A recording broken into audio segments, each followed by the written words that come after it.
কিছুদিন আগে আমাদের মমতা ব্যানার্জি সরকার, আমি ওনার রাজ্যে বসবাস করি, উনি একটা বিল পাস করেছিলেন ইমাম সাহেবদের 2500 টাকা করে ভাতা। শুনেছেন না? অনেক জায়গায় মসজিদে ইমামরা পাচ্ছেন। যখনই ভাতা উল্লেখ করেছে তখনই কলকাতা হাইকোর্টে মামলা করে দেওয়া হলো। বিজেপি করেছে, ওই করেছে, তাই করেছে, সব দল মামলা করে দিল। বলছে কেন মুসলমান ইমাম সাহেবরা শুধু পাবে, হিন্দু কেন পাবে না? তা তোমার বাপের টাকা আছে, তুমি পাবে? তোমার বাপের কিছু আছে সারা ভারতবর্ষে? তা তোমরা পাবে? সারা ভারতবর্ষ তো মুসলমানদের, তোমার আছে কি? তুমি ভাতা যে দাবি করছো, আছে কি তোমার? আমি সেদিন থেকে বই টই পড়া স্টাডি করলাম। আপনারা দুয়াতে প্রচুর পড়াশোনা করি, স্টাডি করি। জানি না আল্লাহ কতটা জ্ঞান বুদ্ধি আরো আগামী দিনে দেবে, এটা আমার জানা নেই। প্রচুর পড়াশোনা করি। তা পড়াশোনা করার ফাঁকে আমি যা বুঝতে পারলাম, অবাক হয়ে গেলাম যে মমতা ব্যানার্জি ইমাম সাহেবদের ভাতা চালু করলো আর কেস করে দিল কোর্টে। আমি মমতা ব্যানার্জিকে অসংখ্য ধন্যবাদ জানাই, তিনি কথা বলেছিলেন, তোর ডাক শুনে যদি কেউ না আসে একলা চলো রে। উনি ওয়াকাফ বোর্ড থেকে টাকা দিয়েছেন, আজও দিচ্ছেন। তো তখন মনে মনে ভাবতাম, আরে ওয়াকাফ বোর্ড বলতে কি, এর কি কি আছে? আল্লাহু আকবার। তারপরে ইতিহাস পেয়ে গেলাম, এ তো মারাত্মক, ডাল মে কুছ কালা হ্যায়। সারা ভারতবর্ষের টাকে বলি আমাদের কি আছে? কুতুব মিনার আমাদের, দিল্লি জামে মসজিদ আমাদের, তাজমহল কাদের? আমাদের। হাজারদুয়ারি কাদের? আমাদের। ওই আপনার হুগলি নদীর পাড়ে আছে ইমামবাড়া কাদের? আমাদের। লালকেল্লা কাদের? আমাদের। সারা ভারতবর্ষের যত ঐতিহ্যবাহী জিনিস আছে সবই তো মুসলমানদের। তোমার বাপের কি আছে একবার দেখাও। একটা কথা তুমি বলে দেখাও যে আমাদের এইটা আছে। একটাও কিছু নেই।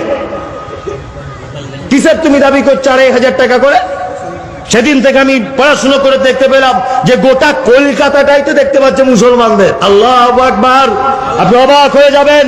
আবু রিদা একটা বই লিখেছেন, বর্তমান ওয়াকফ সম্পত্তি।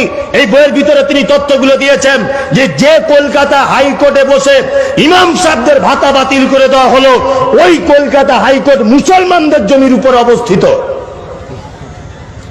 যে কলকাতা টিপু সুলতান মসজিদ মুসলমানদের জায়গাতে অবস্থিত, ওর চতুর্দিকে যত জায়গা আছে সব মুসলমানদের জায়গা অবস্থিত।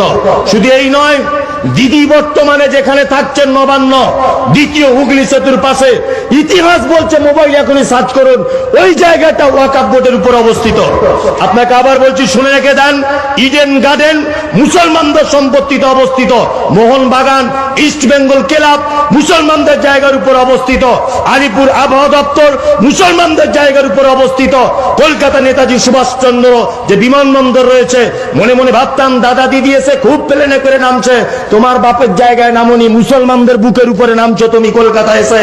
তার জ্বলন্ত প্রমাণ হচ্ছে এই, এখনো পর্যন্ত যদি কেউ এয়ারপোর্টে যান, এয়ারপোর্ট 2.5 নম্বর থেকে গাড়িতে উঠবেন, আপনি বলবেন যে আমি বারাসাতের দিকে যাব, যশোর রোডে ডান দিকে দেখতে দেখতে যাবেন, ভিতরের কাঁটা তার দিয়ে একটা মসজিদ করা আছে ছোট্ট করে, মসজিদ ভাঙা যায়নি।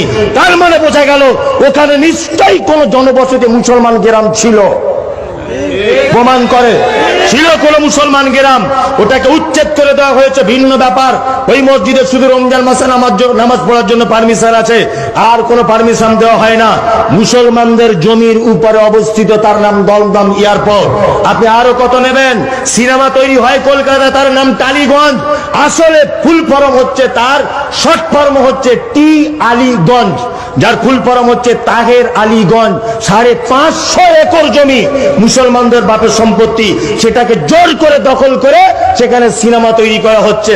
হতভাগা তুমি আমাদেরকে দেশ থেকে চলে যেতে বলছো। সারা কলকাতা তো আমাদের, সারা কলকাতাটাই তো আমাদের। তোমার আছে কি? তুমি যে এয়ারপোর্টে নামো, ওটাও আমাদের বাপেদের জায়গা, আর আমাদেরকে দেশ ছেড়ে চলে যেতে হবে।